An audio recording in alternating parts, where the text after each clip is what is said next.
బుధవారం రోజున ఉప్పల్ వేదికగా ఒక ఆసక్తికరమైన పోరు హైదరాబాద్ లక్నో జట్ల మధ్య జరగనుంది. ఈ మ్యాచ్కి ఎందుకింత క్రేజ్ అంటే ఈ ఇరు జట్లు ఇప్పుడు టాప్ 3 స్థానం కోసం పోరాడుతున్నాయి. టేబుల్లో మొదటి 2 స్థానాలు దాదాపు ఫిక్స్ అయినట్లే. 3, 4 స్థానాలపైనే ఇంకా క్లారిటీ రావాల్సి ఉంది. ఈ 2 స్థానాల కోసం ఏకంగా 6 జట్లు పోటీ పడుతున్నప్పటికీ ముఖ్యంగా చెన్నై, హైదరాబాద్, లక్నో, ఢిల్లీ జట్లు ఈ రేస్లో ముందంజలో ఉన్నాయని చెప్పవచ్చు. ఇక ఈ రోజు గెలిచిన జట్టు 14 పాయింట్లకి చేరుకుంటుంది. కాబట్టి ఆ జట్టు చెన్నైని కిందకు నెట్టి టాప్ 3కి చేరుకుంటుంది. అంతేకాదు వారి ప్లే ఆఫ్ స్థానం కూడా బలపడుతోంది. ఓడిన జట్టుకి మాత్రం ప్లే ఆఫ్ అవకాశాలు చాలా వరకు పడిపోతాయి.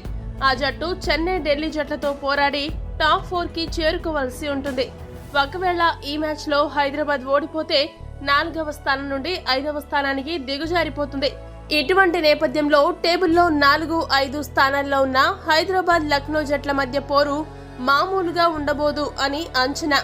ఇక ఈ మ్యాచ్ అనంతరం ఎవరు గెలిచినా చెన్నై మాత్రం తన 3వ స్థానం కోల్పోయి 4వ స్థానంకి పడిపోవాల్సిందే. అయితే వారు తమ తదుపరి మ్యాచ్ లో గుజరాత్ పై విజయం సాధిస్తే మాత్రం ఎవరితోనూ సంబంధం లేకుండా మెరుగైన నెట్ రన్ రేట్ కారణంగా మళ్లీ 3వ స్థానానికి సులభంగా చేరుకుంటుంది.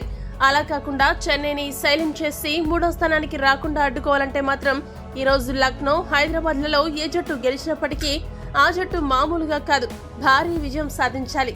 అయితే చెన్నై, హైదరాబాద్ జట్ల మధ్య నెట్ రన్ రేట్ వ్యత్యాసం 0.76 ఉంటే చెన్నై, లక్నో జట్ల మధ్య వ్యత్యాసం దాదాపు 1కి పైగా ఉంది. ఇటువంటి నేపథ్యంలో లక్నోకి చెన్నై నెట్ రన్ రేట్ ని దాటడం ఈ మ్యాచ్ లో దాదాపు అసాధ్యం. అదే హైదరాబాద్ జట్టు అయితే లక్నోని 140కి పైగా పరుగుల తేడాతో ఓడించాలి, లేదా 5 ఓవర్లలో మ్యాచ్ ని చేజింగ్ చేయాలి. అలా చేయగలిగితే SRH, CSK net run rate ని దాటగలుగుతుంది. అయితే ఇది పేపర్ పై చెప్పినంత ఈజీ కాదు, ఇది కూడా దాదాపు అసాధ్యమనే చెప్పవచ్చు. అయితే ట్రావిస్ హెడ్, అభిషేక్ శర్మ, క్లాసెన్లు ఉప్పల్లో మరోసారి చెలరేగి ఆడి 300 పరుగుల స్కోరు సాధిస్తే అసాధ్యం కూడా సుసాధ్యమవుతుంది.